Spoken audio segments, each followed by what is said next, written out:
নেত্রকোনা থেকে জানবো এবার নির্বাচনী প্রচারণার খবর। কেন্দুয়া উপজেলা থেকে যুক্ত হচ্ছেন আমাদের প্রতিনিধি মনোরঞ্জন সরকার।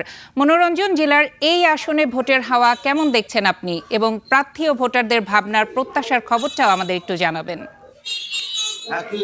আপনি জানেন যে ত্রয়োদশ জাতীয় সংসদ নির্বাচনে নেত্রকোনা 5টি আসন রয়েছে। 5টি আসনের মধ্যে 25 জন প্রার্থী রয়েছে এবং প্রার্থীরা মাঠে ঘাটে ভোট চাইছেন, গণসংযোগ করছেন। আমি এই মুহূর্তে আছি নেত্রকোনা আটপাড়া এলাকায় 3 নং আসনে। এই 3 আসনে স্বতন্ত্র প্রার্থী রয়েছে দিলওয়ার হোসেন ভূঁইয়া। দিলওয়ার হোসেন ভূঁইয়ার কাছে আমি জানবো এখানকার নির্বাচনী পরিস্থিতি। এখানকার নির্বাচনের পরিস্থিতি একেবারেই অনুকূলে নয়। আমি স্বতন্ত্র প্রার্থী হিসেবে বলতেছি, আমার প্রতিগুলো ঘোরা, আমি যেখানেই লিফলেট বিতরণ করতে যাই আমি পারতেছি না।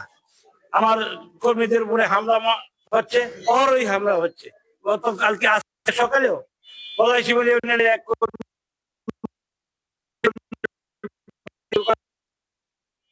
এই অবস্থা, আমি যেখানেই যাই ইউনিয়নে যাই সেই ইউনিয়নে প্রচারণা আমি করতে পারতেছি না। 12 তারিখে তো নির্বাচন। এই নির্বাচনে আপনারা কিভাবে আপনারা চাচ্ছেন ভোট গ্রহণ করতে? আমরা একটা ফ্রি ফেয়ার ইলেকশন চাচ্ছি, কিন্তু সেই পরিস্থিতি ভয়ানক অবস্থা রয়েছে। বিএনপি প্রার্থীর সমর্থকরা পদে পদে সমস্ত বাধা দিচ্ছে, অভিযোগ ভাঙচুর করছে। এখন পর্যন্ত ডজনখানেক অভিযোগ নির্বাচন কমিশন জমা দেওয়া হয়েছে, সেগুলো সুরা হচ্ছে না।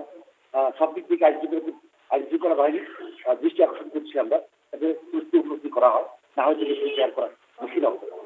শুনছেন আগে যে নেত্রকোনা 3 আসনে প্রতীক দেওয়ার সাথে সাথে এখানে প্রচারণা বিভিন্ন ধরনের বাধা সৃষ্টি হচ্ছে।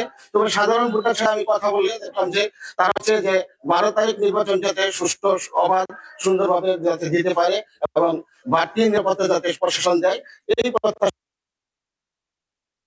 প্রার্থীরা। মনোরঞ্জন, আপনাকে ধন্যবাদ।